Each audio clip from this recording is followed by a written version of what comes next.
Thumbnail দেখেই বুঝতে পারছেন, আমাকে আর বলতে হবে না যে বর্তমানে এতটা ভাইরাল এই তাজু ভাই। তাজু ভাই কি এমন টেকনিকটা খাটাইছে যে সে রাতারাতি এক রাতেই সে মিলিয়ন ফলোয়ার অর্জন করেছে। সেই টেকনিকটা আমি আজকে আপনাদের মাঝে শেয়ার করবো ভাই।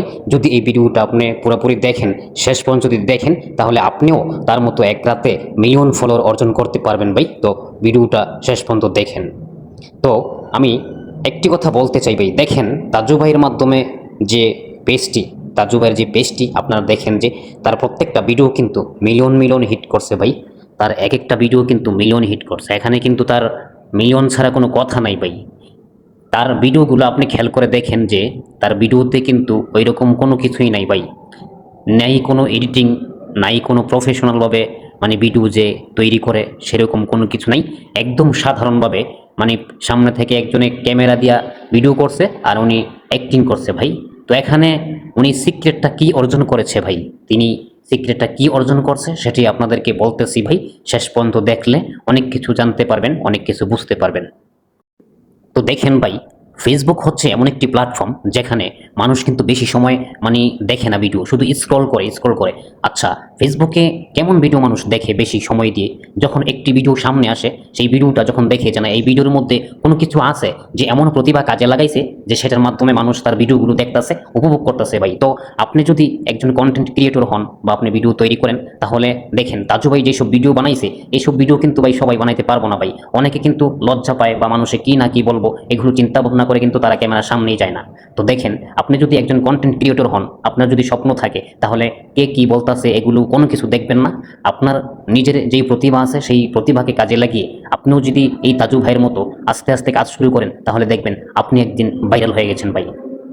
আরেকটি গুরুত্বপূর্ণ কথা হচ্ছে ভাই, আপনি যখন একটি কন্টেন্ট বানাবেন এবং সেই কন্টেন্টের মধ্যে যেন শিক্ষণীয় কোনো কিছু থাকে, যেন মানুষ শিক্ষা পায় এবং বা বিনোদন পায়, এই জিনিসগুলো যদি আপনার কন্টেন্টের মধ্যে থাকে, তাহলে মানুষ আপনার ভিডিও দেখবে এবং একটা আপনার ভিডিওটা যখন ভালো লাগবে মানুষের কাছে, সেই ভিডিওটাতে কিন্তু সে অবশ্যই একটি লাইক দিবে, আর একটি লাইক দিয়ে কিন্তু সে অবশ্যই শেয়ার করে দিবে।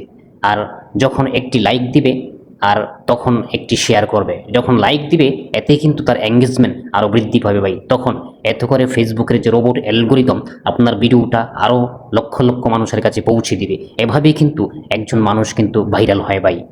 আরেকটা গুরুত্বপূর্ণ সিক্রেট হচ্ছে ভাই, আপনি হয়তো প্রথম কাজ করতেছেন, এখন ভিডিও আপলোড করতেছেন, কিন্তু আপনার দেখা গেছে 200, 500, 1000 বা 2000 ভিউ হয়ে পরে আর ভিউ আসে না, থেমে যাইতেছে। তারপরে কিন্তু আপনাকে হাল ছেড়ে দিলে হবে না ভাই।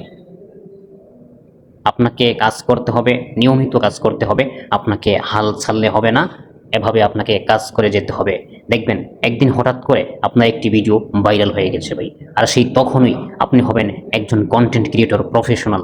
তখন আপনাকে সবাই চিনবে, যেমন আজকে তাজু ভাইকে সবাই চিনতেছে, সবাই কিন্তু তার সাথে একটি সেলফি তোলার জন্য দৌড়ে কিন্তু চলে যাচ্ছে ভাই। কেন ভাই? তার ভিতরে এখন যে প্রতিভা, এখন যে গুণ একটি ফুটিয়ে উঠেছে, এই জন্য তিনি আজকে ভাইরাল হয়েছে। বাংলাদেশের অনেক সাংবাদিক কিন্তু তাকে নিয়ে অনেক সমালোচনা করেছে। দেখেন এই সমালোচনায় কিন্তু তাকে আজকে কোথায় নিয়ে গেছে দেখেন ভাই। আসলে ফেসবুক যে রোবট অ্যালগোরিদম, এগুলো আর এত কিছু বুঝে না। এরা বুঝে এঙ্গেজমেন্ট। তারা কমেন্ট করছে, বাজে কমেন্ট করছে, সেটা তার এঙ্গেজমেন্ট হয়ে গেছে, আর এতে করেই তার পেজটা একদম ভাইরাল হয়ে গেছে দেখেন ভাই। তো আপনি আজকে যদি এই ভিডিওটা থেকে শিক্ষা নিয়ে যদি আপনি কাজ শুরু করেন, আজকে থেকে আপনি প্রতিনিয়ত কন্টেন্ট দিবেন, প্রতিদিন 3টা করে কন্টেন্ট দিবেন।